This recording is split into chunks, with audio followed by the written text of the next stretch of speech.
ప్రధాని నరేంద్ర మోదీ సొంత నియోజకవర్గం వారణాసిలో శుక్రవారం పర్యటించనున్నారు. 9 నెలల తర్వాత వారణాసి వెళ్తున్న ఆయన రోజంతా తీరిక లేకుండా గడపనున్నారు. ఉదయం 11:30కు నగరానికి చేరుకోనున్న ప్రధాని లబ్ధిదారులకు రిక్షాలు అందజేసి వారి సమస్యలు అడిగి తెలుసుకుంటారు.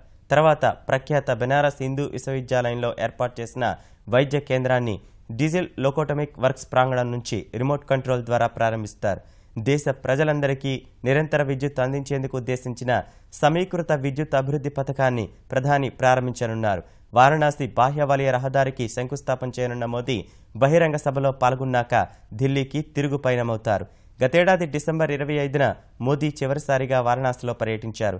జూన్ జూలైలో వెళ్లాలని ప్రధాని భావించిన భారీ వర్షాల కారణంగా ఆ పర్యటనలు రద్దయ్యాయి. ప్రధాని రాక దృష్ట్యా వారణాసిలో కట్టుదిట్టమైన భద్రతా ఏర్పాట్లు చేశారు.